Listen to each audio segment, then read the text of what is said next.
I love Saturdays. It's a gloomy day as usual here in Germany.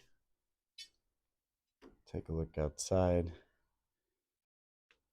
It is less than 5 degrees outside. Yeah, roses still hanging out, I guess. It's good. Welcome back to El Pilar. Thanks for tuning in, guys. I'm gonna walk through the living room today. Our first kind of a slow tour and showing what's kind of in bloom right now and what we've got going on here. And part of our message, or what we want to celebrate with everyone, is that orchids are not as difficult, especially some of the beginning gateway drug orchids like Phalaenopsis and some Paphiopedilums, which is mostly what we grow. So we'll get right into it. Um, I'm going to start with this little table off to the side, which we have a few of our Paphiopedilums growing in semi-hydroponics. This is a group of seedling Paphiopedilums that we deflasked a little over a year ago. They're in semi-hydro. Turn that around so you can see the cross. Emeralds crossed with Zenhaida, so it's a complex, I think, Wadi type. And they're doing well in semi-hydro. Yeah, and so I won't turn all of the plants around, but this table, so quick back out and zoom, this is a south-facing window. And as you can see, we don't use any curtains, sheer curtains, or anything over the window. So these guys in the winter don't get much direct sun, and it certainly isn't sunny a whole lot of the time. So we can get away with putting these guys so close to the window. But they do get a little morning sun, and then they're in shade. This is as far as we can move the curtains. Well, okay, that is. And so that's they get a little bit of shade from the direct afternoon hot sun. And then also over on this table, we've got it was a fowl that was sent to us, little sister, pretty common hybrid. And it came to us with a seed pod, which then we sent back to the previous owner. And then it bloomed again and repollinated it with, I forget, I don't have my cross list out here, but that's a complex hybrid with this seed pod, and it's been going for a few months. It looks pretty good. Yeah, so I'm excited about that cross.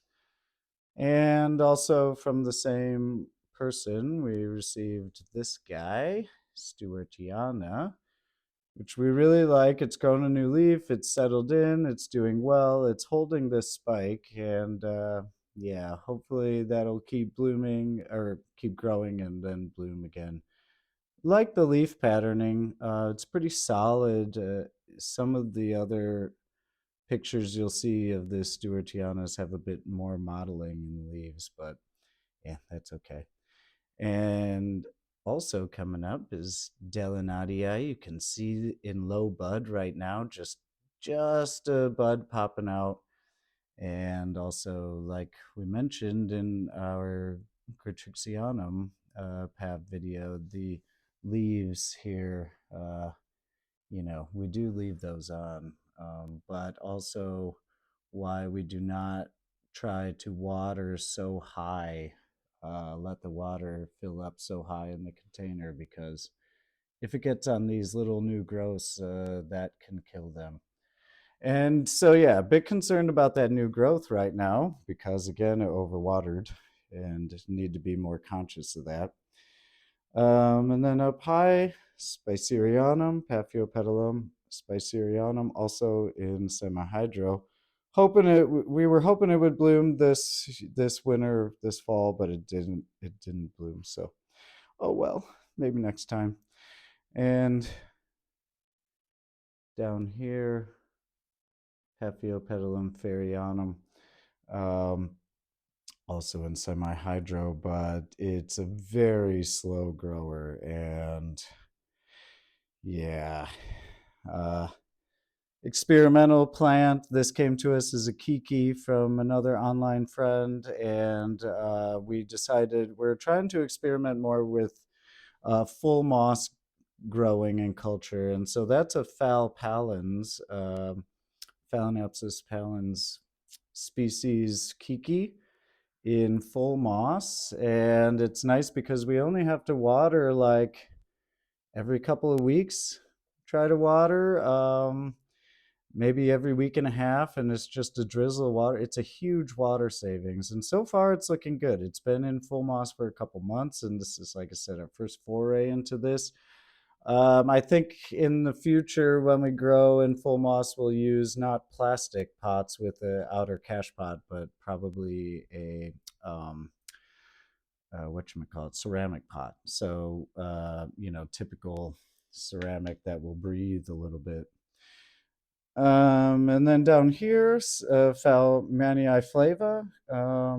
Did a video on that. You can check that in the species selection playlist. And a new one to us is Chisis sedena, I believe is the name of that guy. It's kind of a weird bulbous, and it grows these big bulbs back here that overhang. And so we do try to mist this, and I will show you with the mist bottle which ones we missed, which isn't very much. And another thing, again, this is south facing window, so we do not really use any supplemental lighting. Actually, we do not at all use supplemental lighting, which I think that's part of, our message is that you can grow orchids without lights, without all this, a lot of fancy equipment. Granted, yes, I will admit, if we had lights, probably we would get more flowers per inflorescence or something. But hey, we're happy with what we get. Um, this one is dying off. It's been in bloom for like 4 months. That's like your common dendrobium sanuk. That it came to us. We bought it at a grocery store. The boss really liked it. She picked it up, and that one's been nice, rebloomed. It blooms pretty consistently, and we have it in highlight, like as close to the windows as we can. Although it's kind of covered up by the uh, variabilis, Maxillaria variabilis, grown in Varsteiner. I don't know if I can show that kind of stuff on YouTube. Um, yeah. Uh, anyway, so back to it here. So then another Paphiopedilum in semi-hydroponics. Check back in soon, because this one is also in low bud, which I think maybe I can get around and you can see it there better. Yeah, so Hennesianum, Paphiopedilum hennesianum. Um, Check back in for more details on that. We'll do a video in more detail on that in the future. But also in the front window here, we have some of our kind of experimental plants. So this one is Epidendrum porpax, and I think you can see the tag. Yeah, Epidendrum porpax there.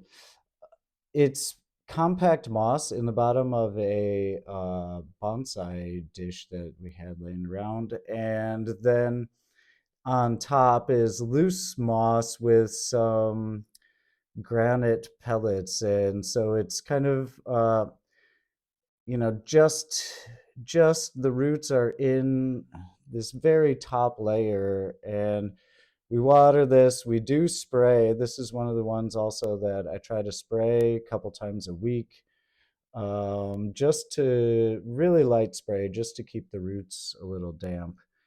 But then this one in bonsai, also compact moss, and we left it on the mount. This was originally on a mount. It's a Isabelia something or other. I don't know. I lost the tag. This was one of the lone survivors from a failed terrarium experiment that I had going for like a year, and took it out, decided to try something with it, did some research, and this is what I settled on as far as medium.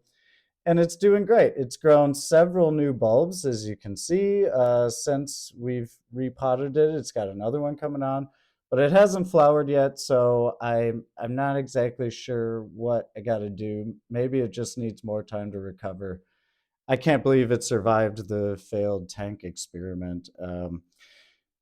Anyways, also on this table, I didn't show it originally, but the Phalaenopsis gigantea. This is the starship from, well, uh, oh man, I should know exactly which breeder. Probably better not to mention too many specific names. But anyways, you can find this cultivar online. But just to kind of give you, this is, I mean, that's my forearm. This is a huge plant, and it takes up a lot of space. But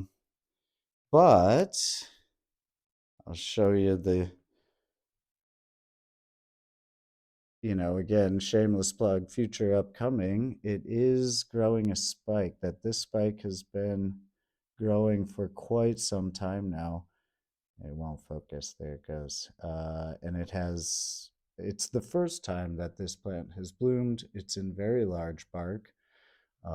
It's a selfing cross, but it's growing very well. And we've had this plant for, geez, I'd have to look now. Two winters. This is its second winter that we've had it. And in the summer, we keep it kind of in shade but bright light. And then in the winter, we definitely move it closer to the windows, as you can see here. I have it turned this way just so that the spike will, this is a weird spike. It came out under this leaf. And so I said, well, we'll just turn it so maybe it'll grow towards the light and try to get out from behind that leaf. It is what it is. Hopefully next year we'll get a spike come out from, the base of one of these leaves, and it'll be easier to grow and train. But as it is, hey, if it puts on a couple flowers, that'd be great. And then we have some seedlings. So I wanted to point a couple of these guys out, some more experimental plants here. I won't go through all of this, although we spray some of these. But this is a Phalaenopsis capuazensis. Capuazensis. That's a hard name to say. Really slow grower, temperamental. We had three of them. We ordered in a group order, and I was excited to get them. And then two of them died slowly over a course of like a year. And this is the last holdout, and it grew a tiny little leaf last year. But it's still holding on, so I haven't thrown it out yet. And then next to it is a kiki we got again from a friend, and it had two leaves when it came to us, and potted it up in our typical potting mix. And actually, it's starting to recover. You can see it's actually putting on a couple new roots. It has a new leaf growing, which I'm pretty excited about. So I'm not giving up on that one either. Then this is one of our most recent round of deflasking. So you can see kind of how we just deflask plants. Sorry for the shaking. Uh, Mostly put them up into compots for the first year or so, and that seems to do well. We grow them in the same exact medium that we grow our mature Phalaenopsis in. And so, yeah, bark with leca and some sphagnum moss. However, in our seedlings, we keep bigger chunks of sphagnum and a bit more just to keep them a little bit more moist throughout the week, because we water these on the same schedule we water all of our plants in here, which is once a week. Try to keep it simple, you know. That's the name. So then you can see. So this is our first round of deflast seedlings from over a year ago, maybe a year and a half ago. They were deflast, and so in what we do is then just kind of slowly split them off, and these are one group. So you can see how a couple of the plants were bigger and they got split up into their own pots, and then the slower, lower performing plants we just kind of keep in little compots until they're ready to pot up. And yeah, the problem with these compots is you really got to keep them high and try to plant them at the same level, because when you're watering, yeah, you can easily get water into the crowns of any low potted seedlings. So yeah, just some more seedlings that we have going. We have several kinds. Gigantea cross here, and it's just, yeah, I'm not too concerned about this leaf. Hopefully it starts to put on a new one because it's dropping an older leaf, so that's not such a big deal, I guess. Um, so this one is a Brassivolia shooting star, and it was sent as a free plant. We got in an order. I had no idea how to grow it. We put it in our typical potting mix, and it actually we divided it into several different groups, which probably we shouldn't have done. I get too over eager to divide plants. And it also got some Jägermeister spilt on it at Thanksgiving right there. But this one didn't die right away, like our Colmanara, which, if you saw one of our first videos, I've now thrown away, even with flowers on it, because it was toast. So it's gone, and we lost one of our shade plants that we had in front here to provide shade for our seedlings and our other plants. But yeah, the Brassivolia, the shooting stars, it's growing a nice new growth, pseudobulbs. So happy about that.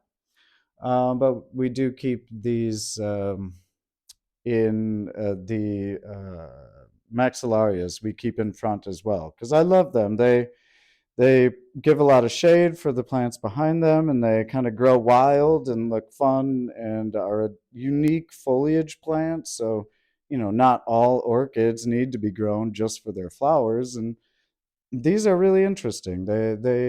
I love a little wild look. Some other interesting ones. So this down here in the middle, you can see Bulbophyllum lasiocylum. And that plant, we were told, has kind of a interesting history. It was given to somebody who we got it from, and then it supposedly is like white with orange spots or something. I don't know. We haven't seen it bloom, but it's putting on some kind of a spike. I don't know if that's going to be a bloom or if it's going to be like a geeky, I don't know, but it's like a bulb, it's a bulbophyllum. So it has these nice little succulent bulbs down there. So again, another experiment plant, and then just some divisions of the chysis and of the brassivolia in front there. Moving over a giant, so this is giant semi-hydroponics of a Phalaenopsis parishii. Hasn't bloomed for us yet, but hopefully it does in the future. We'll see. And a bonsai that is a Benjamania, Ficus Benjamania. So that's, oh yeah, and the temperature right now it's 16, although this thermometer, I don't know, it's pretty old and kind of suspect. And Paf Bellatulum here up front. This is a group that actually were overwintering for a friend, and so had to figure out again how to water in full moss because I didn't want to repot them. They came as a shipment from Asia somewhere, I guess, and uh, we agreed to help them out and store them over the winter and get them to them in the spring. And yeah, I didn't want to repot them. They're in full moss. Funny story about the snake plant. So the snake plant, a friend of ours thought it was a plastic plant, and when she was moving, I asked, "Hey, can I have this plant?" And she's like, "Oh, it's plastic." But I said, "It is? No, it isn't." And she hadn't watered it ever in like the 2 years that it was just sitting up on the top of a plant shelf. And since we've taken it, it's grown lots. We've given divisions away, and it's grown a nice new one down here. So love this plant, and yeah, I water it like once a month. We water it. We'll do a quick thing. We'll do a future video about kind of how we identify microclimates and some of the experimentation that it's easy to do with plants, not just orchids, but other houseplants. But so these we have up high because I'm really focusing on the heat for species like Micoltii, which we have several Micoltii, and this winter, with not running the heat so much because of energy costs, they haven't really done so well. So that I'm trying up here because with the idea that the higher off of the floor we get it, the more heat is stored up higher in the room. And we have some of our colder ones that I'm trying to give a colder environment down lower. But Falfuscata, we had one of those on the front table. I didn't point it out, but that's an experiment just for high light versus up here, warmer with a little bit lower light. Um, and then moving down, our very first orchid, the orchid that is responsible for getting us kind of obsessed with orchids, is this, given to the boss by her mom. And that was about 5 years ago, I guess now. And this orchid blooms every year, puts on a nice little display. Not a lot of flowers, but it's really reliable. And repotted it a couple times because it crawled out last year. So we did kind of an emergency repot. My fault, I didn't repot it great, but it's put on a couple new leaves since then. So yeah, this one will be featured. We're gonna do a hybrid highlight video soon with all of our no IDs, and it's just a thing, right? Like I love the no IDs. The I can get snobby about my orchids. Maybe you've realized this, but the no ID orchids from the grocery store, they're pretty reliable and they bloom. So we love it. We water it once a week with our others, and it gets nice. I mean, these roots on it, yeah, the older ones that they kind of start to look ratty after a while, but they branch and it grows nice new roots. So, and then I forget what this guy is called. I should know that one. Um, and finally, down here at the bottom, again, kind of doing some experimentation on temperatures. So there's another one of the Micoltii. I'm just trying to confirm my suspicions on the temperature by hopefully there's at least a couple degree, maybe a degree. Oh, by the way, our temperatures are in Celsius. So if you're wondering, like 16 degrees and you're in the US, yeah, that's, if you haven't realized, that's 16 C, not Fahrenheit. Sorry. But also trying one of the manii down here, which if you haven't seen check out our manii video in our species selection playlist. They're all growing nice new spikes, and so I'm trying this one down low and cold, and definitely the spike is growing slower than on some of the other ones that are placed around the room. And then down on the floor, because it likes a cold winter, is Sideria japonica. And yeah, this one's, yeah, it started growing a new leaf about 3 weeks ago. So it's doing well. It is happy and it likes it down there on the cold floor. And some of our succulents and cacti that's just a division pot that we have. A couple more that we're overwintering for our friend. This is so I'll zoom in on the tag, Violacea indigo, that came from Asia. And then interestingly, here's another Micoltii. So when I saw that this one was labeled Micoltii when it arrived, I was surprised because our Micoltii, as you can see, have quite a different leaf shape, and they just they kind of grow this long spindly stem. Now these are seedlings, of course, but when you look at the general leaf, this is more like what I assume or kind of associate with like a gigantea type leaf, big paddle shaped broad leaf. So interesting. I don't know. Anyway, moving on.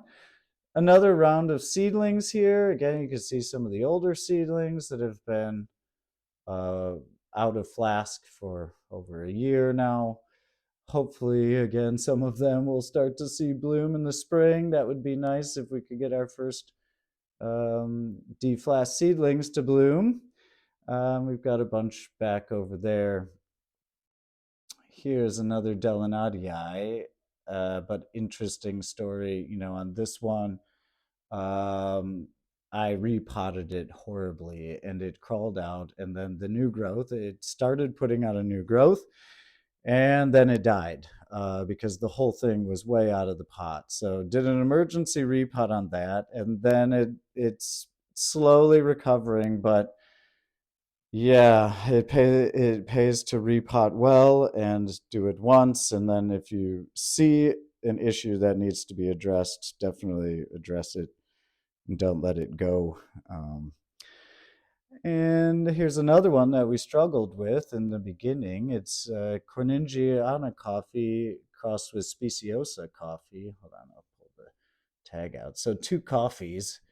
I don't know a lot of these hybrids. As they come into bloom and I get more excited about them, then I do a little research to see if it's a named hybrid or whatnot. In the meantime, I just leave it and as the tag says. But this one we almost lost. It definitely did not like the repotting we gave it, and it had this spike when it came to us. It's Yeah, we've had this plant for a couple of years now. It was one of our first plants we got, and it's taken this long to recover. So you can see finally some new roots have been growing over the last 6 months or so, and the spike is coming back alive and starting to stretch. So we're excited that it's come back, but it definitely, you can tell by the small leaves, the front leaves are definitely small, and it went through a period where it was not happy. But thankfully, we do the same thing, water once a week. We put it in our bark mix and just stuck with it. The boss, she keeps me on track and doesn't let me throw plants away, but I do it in the middle of the night because I'm like, this thing's dying. I don't want to mess with it and keep watering it. And another one we're excited about is this Tetrapsis T2 ex violacea. So that's a nice, well, I'm not sure what the hybrid looks like. It hasn't bloomed for us yet, but we're excited about that one. And again, some more seedlings, a nice begonia that we took some snippings from the farm and brought them back here. Um, the namesake of El Pilar Orchids actually is where all of our succulents and this begonia came from, back to the orchids. So Phalaenopsis kunstleri, yeah, hopefully that one blooms. It's a small plant, but it is a smaller grower as far as I understand. But I'll see. I guess we'll get to know better as it keeps growing and matures. And a couple seed pods you can see here. So I won't go into all the confusion on naming, but this plant is a Germain Vincent, as far as we can tell. It's Violacea alba. I'll show the tag here on this one as well. So Violacea alba ex speciosa coffee. And so Violacea crossed with speciosa is a Germain Vincent. Our Germain Vincents here look a bit different than what you'll typically see if you Google the cross or put in your search engine that cross. The Germain Vincents are typically full purple and stuff that you see, but these, while they're not in bloom, we will feature them in the future. And again, I forget what cross this is exactly. I would have to go and look. But then we have a hieroglyphica in back, which again came to us from a friend last year and had a seed pod on it, which again I sent back to them and then crossed it again. So it now is carrying a second pod, and I just love, the green, how the flowers turn into photosynthesizing machines, and the previously whitish petals and spots are now green and photosynthetic. So yeah, some nice seed pods we're happy about. Maybe I can show that one. Yeah, hopefully they come on and they produce viable seed, which would be nice. And in back here is Paphiopedilum lowii. This was our first Paphiopedilum we bought as a seedling, and our first foray into semi-hydroponic growing. And the whole reason that we're doing semi-hydro because it responded so well, and it's growing a new leaf again. But I'm not sure when it's going to bloom. It's been a couple years and it still hasn't bloomed. And I'm expecting, based on how big it was when we got it, probably another 2 to 3 years. I don't know. I'm not sure. We'll see. So check back for Paphiopedilum lowii also in the future. And some selfing seedling, selfing pod. Uh, this one I will show you is so Maudii Vinicolor, Schwarzmadonna. Just really liked it and kind of practice for. I'm not sure if I'll send this one off to Flask. It was practice for pollinating Paphiopedilums, which is a direction we're trying to move into. But as far as Phalaenopsis again, so one of a really cool hybrid. I love the name. This is registered as the Yang Yang Supermodel. I love that name. Uh, but it's Gigantea alba crossed with Gelb Canary. Great, nice little bloom with some spotting and then a surprise like pinkish lip, which I think is like the bling where it gets the supermodel from. I don't know. That's a total, maybe just a name. And so a couple others that we're trying to. This again came to us from a friend, and it was not doing so good. Falvanosa is this one. See it? Yeah, there you go. Falvanosa. It did put on a basil kiki, so it's now, you can see, growing out of the base because it had crown rot, and it's thankfully it seems to be recovering. It's putting on a new root there, growing down into the medium, which I'm always happy about seeing. And both of these leaves have come on. Hopefully this one keeps going, and as the weather gets better, it will get bigger. It's slowing down, but it is winter, so hopefully it keeps going. And here we go with the Sumatrana, Phalaenopsis species Sumatrana. So that's most of the plants that we have going. We do have plants in some of our other rooms, which I'm not going to show today. This is just the main grow room. Oh, vanilla cuttings. We have two of these. We took, I don't know, maybe a couple months ago, and hopefully they make it. The other set is back here, so you can see. I think there's the other. It's a smaller group of cuttings. The original vanilla plant was an amazing plant. It lived just beyond that bluish succulent there in the corner and was growing up the side. So we had all these hooks that as it grew, we just put these hooks in and it went all the way over the window. It was an amazing plant and it just kept growing. It grew several meters. Well, I was trying to measure its growth. It had three main growths, and each of them grew probably 2 to 3 meters in the time that we had it there in the corner, which was over a year. And I loved it, but then as we got more plants and it got crowded, it became a pain to water, and I forgot it a couple times. And so then, as an emergency, we just decided to chop it up and try to save and see what we could get to grow Total experiment. We have no idea if it's gonna work or what the deal is.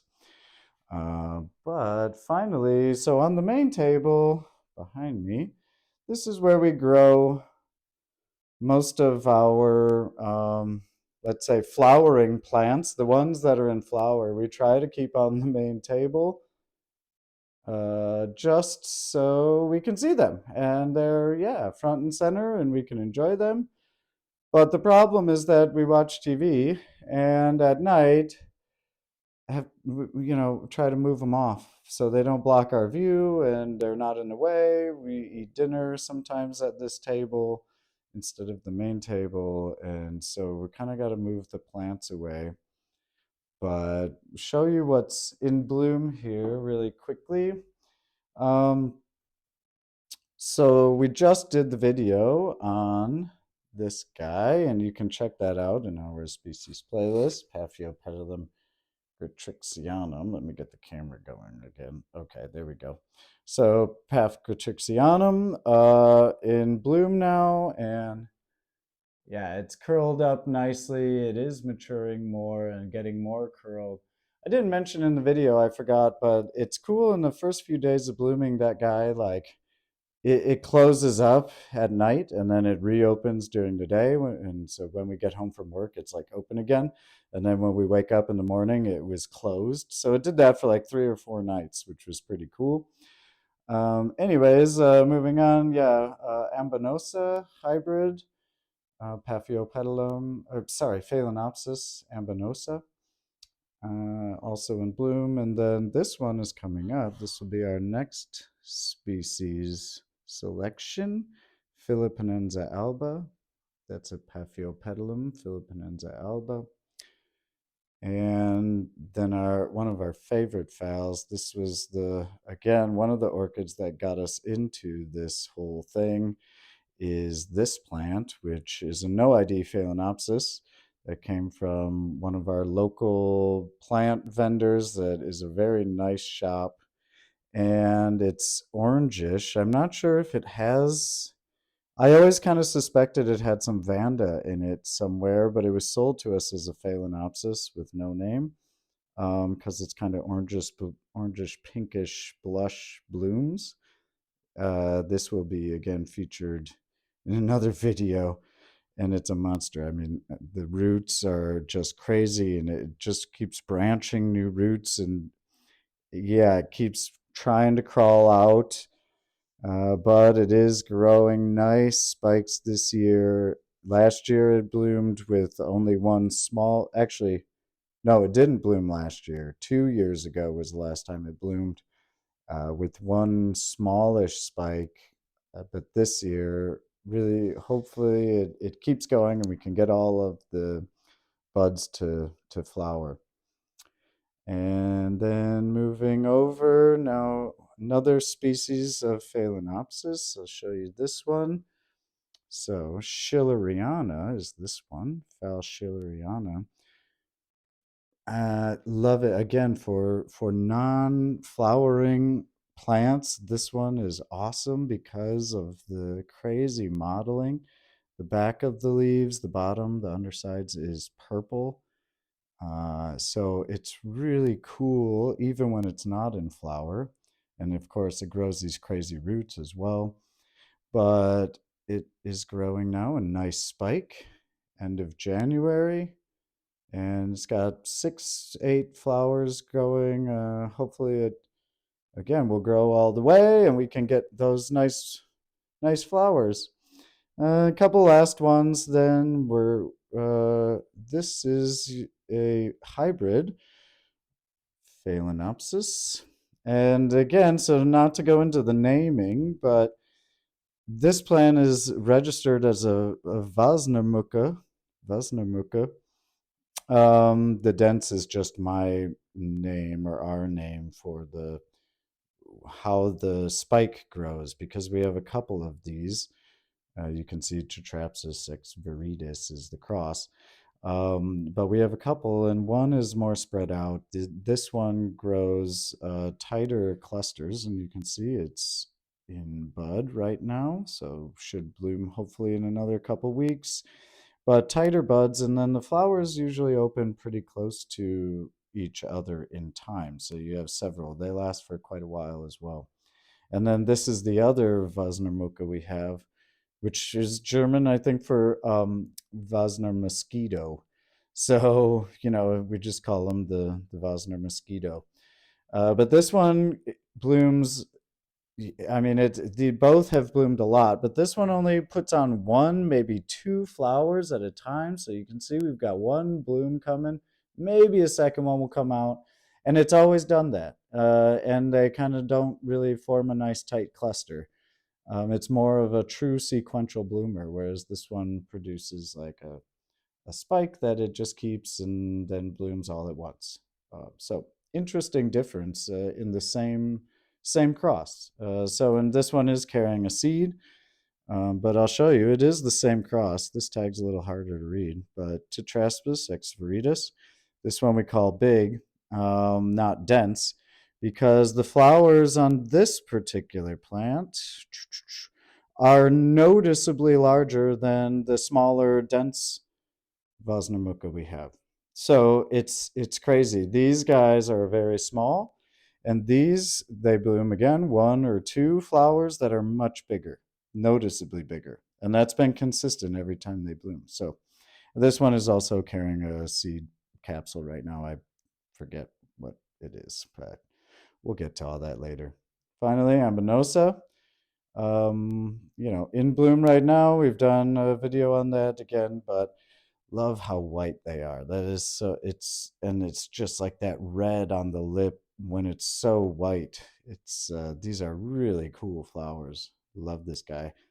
Um, Thanks for checking in. Send us your orchid flowers in bloom to lpilarorchids@gmail.com, and we will feature them at the end of an upcoming video. Thanks, guys. See you again soon.